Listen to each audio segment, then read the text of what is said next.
Welcome back, everybody. Today we're gonna finish. Well, we're gonna try to finish. Aliens don't wear braces from the Bailey School Kids. And I know I'm reading these out of order, but some of them are just too cute, and I want to read them now. So, without further ado, let's see here. Where did we leave off? They found the map to outer space, and they are giggling and laughing about it. So it says, Chapter 4, The Surprise of Their Lives. Right after art class, Mrs. Jeepers took the third graders to recess. Phew, Melanie said when they walked out the door. It smells like burnt rubber. If you'd take a bath once in a while, maybe it wouldn't stink so bad, Eddie laughed. It smells just like my dad's lab coat, Howie said. And if we remember, Howie's dad works for Aerospace Nautic Company, I think is what they were saying. Then maybe he needs a bath too, Eddie said as he ran to the huge oak tree in the playground. His friends followed him to their usual meeting place. Eddie hung upside down from the branch and blew spit bubbles. You're strange, Eddie told him. You're strange, Eddie, Melanie told him. We know. What's really strange is that art teacher, Howie said. Eddie jumped down from the tree. I could have sworn she had dull metal braces when I saw her in the office. But they looked really shiny in art class. Maybe she's cleaned them, Melanie said. Howie shook his head. But don't you think it's odd, the way she came out of nowhere? And don't forget, Mr. Gibson disappeared. She's just a crazy art teacher. Come on, I'll show you, Eddie bragged as he walked away. Where are you going? Liza squawked. We're going to spy on her, and if you don't come, that means you're a chicken, Eddie told them.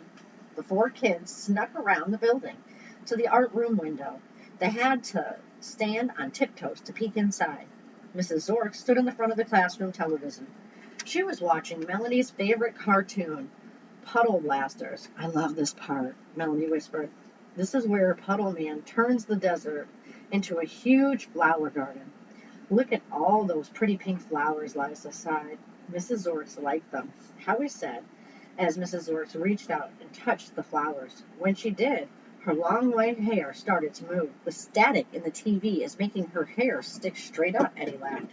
She looks like the bride of Frankenstein. Something's wrong, Liza interrupted. The flowers are fading. She was right. The bright cartoon petunias were soon black and white. The TV must be broken, Melanie shrugged. I'm not sure, Howie said slowly. But before they could say more, Mrs. Zorks turned in their direction. A pink streak of light flashed from her braces. Well, are her braces stealing colors? I don't think I remember this. Let's get out of here, Howie yelled. The four kids raced around the building. They were panting when they reached the oak tree. Why did you run? Eddie snapped. Howie faced his friends. Didn't you see how her braces turned pink? Eddie shrugged. It was just the sun shining on them. Then explain why the pink flowers in the cartoon faded. His three friends laughed at Howie. Because it's an old TV, Melanie told him. Howie looked at his friends. Then he spoke very slowly. The old newspaper article and star map reminded me of something I heard my dad talk about with the scientists from the Federal Aeronautic Technology Station. That's what his company's name is. Eddie laughed. Those scientists at FAT spend all their time talking about aliens and flying saucers. Exactly, Howie whispered. I think Mrs. Zorks is an alien. His three friends laughed. Aliens are little green men with antennas, Eddie snickered. Melanie nodded. They don't just land their flying saucer on the playground and decide to be an art teacher. And they definitely don't wear braces, Liza giggled. Howie pointed his fingers at his friends. Remember when the light went out? Went on and off this morning? What about it? Eddie asked. That was probably when she landed. That awful smell is from the spaceship's fumes. Next she'll tell us Carrie is the Starfleet commander. Melanie giggled so hard she had to sit down on the ground. You can laugh if you want, Howie warned his friends, but I think Bailey Elementary needs to watch out for Mrs. Zorks. He's on business. Chapter 5, UFO. Howie waved a newspaper at his three friends. Look at these headlines. They're all about flying saucers here in Bailey City. It was the next morning, and the four kids were gathered at their usual meeting place.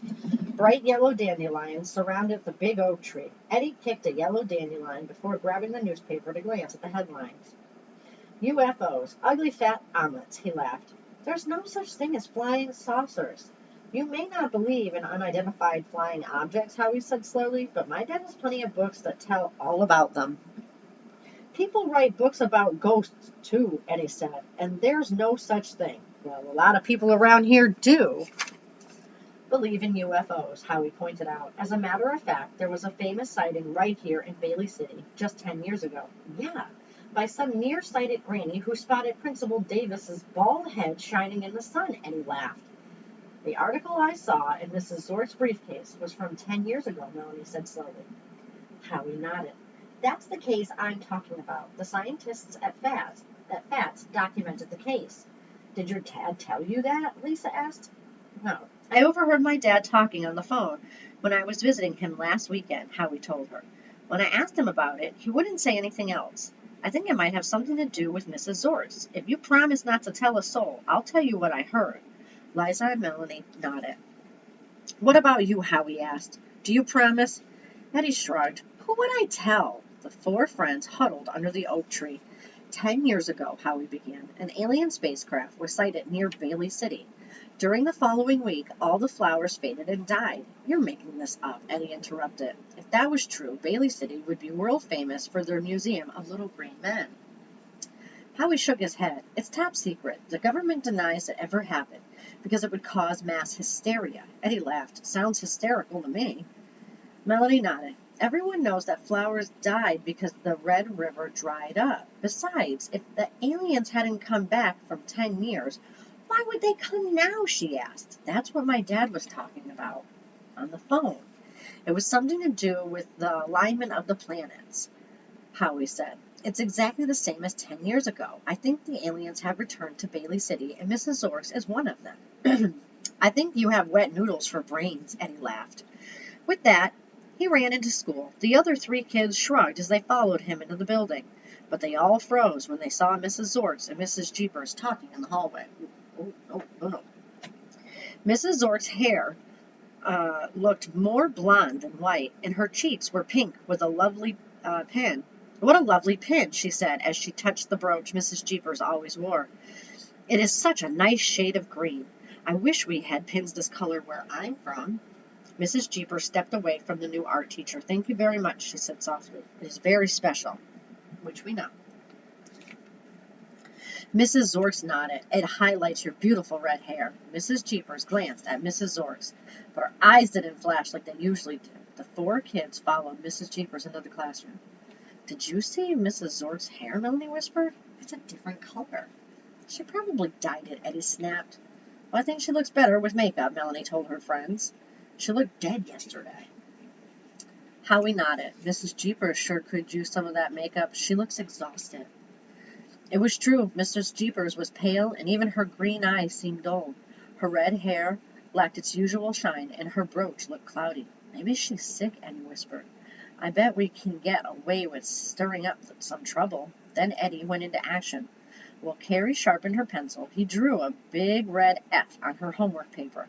When Carrie saw it, she squealed, Mrs. Jeepers, Eddie drew all over my homework. It's ruined. The class held their breath as Mrs. Jeepers stood up from her desk. She glared at Eddie and then slowly rubbed her brooch. Eddie waited for a split second and then grinned. It's party time, he whispered under his breath. Then he hopped on his seat and did a little jig. Are you crazy? Howie hissed as he pulled Eddie down. She'll turn you into bat bait. Eddie shook his head. She's lost it. She lost her power. Just look at her. All the kids stared at Mrs. Jeepers. They held their breath as she pulled the brooch off her starched white blouse. When she saw the faded stone, she gasped. Without another word, Mrs. Jeepers rushed from the room. That's scary. Makeup crazy. Eddie didn't waste a second. As soon as Mrs. Jeepers left, he ransacked her desk for tomorrow's homework assignment. He ducked under the desk when Principal Davis popped his bald head into the room. Students, he announced, Mrs. Jeepers has taken ill. Line up at the door, and I will take you to art. As the kids followed Principal Davis out the door, Eddie sneaked to the end of the line. I hope Mrs. Jeepers is going to be okay, Liza whispered to him. Mrs. Jeepers has never been okay, Eddie sneered. I don't know why she would start now. I've never seen her act like that, Melanie pointed out. Something was terribly wrong with her brooch. It was fading, Howie murmured. The four kids were quiet as Principal Davis looked back at him. As he walked in silence, Howie noticed the artwork in the hallway. Brightly colored clown pictures were stapled on a cork strip lining the hallway. Howie looked at each picture. The closer he got to the art room, the more faded the clowns looked. Weren't these pictures bright yesterday? Howie wondered out loud. Shush! Principal Davis gave him a stern look. Howie bit his lip and walked quietly into the art room with his friends. When Mrs. Zork smiled at them, her braces glowed pink. Her lips were bright pink, and it looked as if she had used a bottle of pink paint on her cheeks. Even her hair had an extra glow to it. Mrs. Zork must have started beauty school, Melanie giggled under her breath. It looked like she drained the color from the room, Howie whispered. Melanie, Liza, and Eddie looked around. The blackboard was gray, the construction paper was pale, and even the bottles of paint looked drab. It looks like Eddie poured brown paint over everything, Melanie whispered. Don't look at me, Eddie murmured. You're right, Mrs. Zorks interrupted. Right now, you need to look at me. It is time for another pottery lesson. Do we have any volunteers? Everyone but Eddie. Melanie, Howie, and Liza raised their hands. Mrs. Zork called on Carrie. I just love your bright pink sweatshirt. I wish I had something that color, she said as Carrie grabbed a blob of clay. Howie's eyes grew wide as Mrs. Zorks lightly touched the arm of Carrie's shirt. What's the matter? Eddie asked him. Tell you later, Howie said and moved as far away from Mrs. Zorks as he could. Art class seemed to last forever. Howie had never been so glad to see Principal Davis's shiny head in all of his life. I'm taking you out for an early recess, Principal Davis told the class. He pretended not to notice the scramble behind him as everyone tried to be first in line. Everyone but Howie, that is. What's wrong with you? Melanie asked as they gathered under the oak tree. You look like Superman just spit in your face. Ew. Didn't you notice anything on the way to the art room? Howie asked. Yeah, I noticed Principal Davis's underwear was sticking out of his pants, Melanie said, rolling her eyes. Howie shook his head. I'm talking about all the projects. They were faded. That's just the sun, Liza piped up. It always fades stuff that's hanging. Didn't the art room look different to you? Howie asked. It's the same stupid art room, Eddie shrugged. Only now it's got a makeup crazy substitute in it. I don't think she's makeup crazy, Howie said. I think she's color crazy. Huh? Melanie, Liza, and Eddie said together. Don't you remember Mrs. Zort's touching Mrs. Jeepers' brooch this morning, Howie said. So? Maybe she likes old jewelry, Melanie said. Right after that, Mrs. Jeepers started acting funny, and her brooch looked different, Howie reminded them, almost like it was losing its color. Liza chimed in. And look at Carrie's shirt, Howie pointed to the swing where Carrie played. Her shirt was no longer as pink as bubblegum. Now it was a mucky brown. She must have splattered it with that yucky clay, Melanie said. I don't think so, Howie said slowly. It's faded just like the flowers faded 10 years ago. What in the world are you talking about? Eddie snapped. I'm talking about an alien stealing colors, Howie whispered. We're going to stop here. We'll pick up on chapter 7.